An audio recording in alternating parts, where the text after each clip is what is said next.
Blitzkrieg says, everyone not named Denzel Mims gets better their second year compared to year one.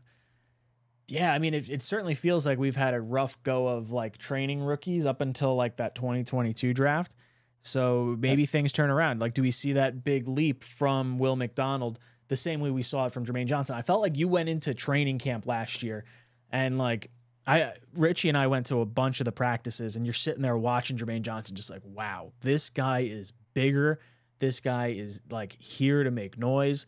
And as you started to like get into preseason and into the regular season, you're like, this guy's going to be legit. Do you think we see that leap forward from a Will McDonald, or is there someone, let's say year two in general, or maybe the second year with this team that you are kind of identifying as a guy to watch out for? I think it's definitely McDonald. When you look at the fact that he did get 3.5 sacks, and you look at the amount of reps he got, the amount of, the amount of opportunity, and the fact that our team was always trailing, so everyone's production should go up once we start to have leads.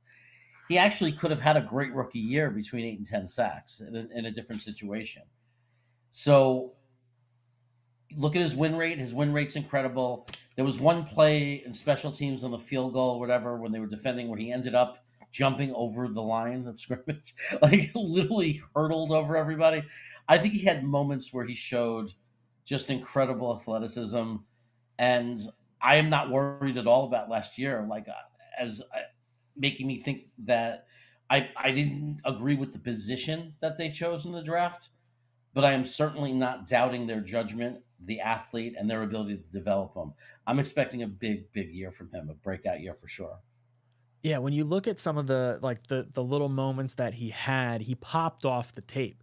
Like it didn't seem like the NFL was too big for him. He just didn't have a lot of opportunities because the guys in front of him were just better at that current position right now. And he's a little bit more of a liability. He's a little bit more of that specialty pass rusher. And you know what? He's going to get a lot of opportunities this year. And if he can round out his game between this year and next year, I think that's a successful pick for sure. And I agree with you. It's not so much that I don't like the player. It's I didn't love the position that they decided to go with last year, given some of the needs at wide receiver and on the offensive line. But yeah, I look forward to that. I want to see a really big year from Tippmann. Like, obviously we got to see like a little bit at guard. We got to see a little bit at center. But like, I want to sit back and know like this is your rock solid position that you're going to be. Because I'm not necessarily sold that he's going to be the center, long term. Like he was phenomenal at guard. I'd be happy at either one. Just getting one of the 5 offensive positions figured out is a win in my book.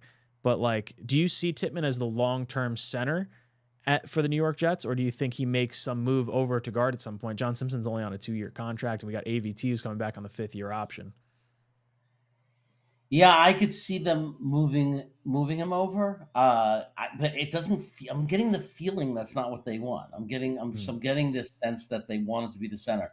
I think that if the plan was to move him out of the center position, they would have drafted one of the centers. There were centers that slipped so far in this draft, like SVD and something, or Cedric Van. John Michael Smiths they had, or you're talking about in this particular draft this year.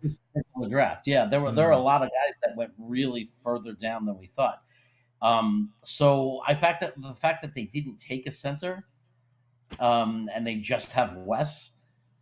I think that they're seeing him right now that way, but I definitely know that he can be a guard. But we went through this with AVT. I mean, whatever they're going to do, I prefer they just get him into his position, let him get comfortable there, let him develop there, and just be that position. What's up, guys? Matt O'Leary from Talkin' Jets. If you liked that video, please make sure to subscribe and follow for more New York Jets content.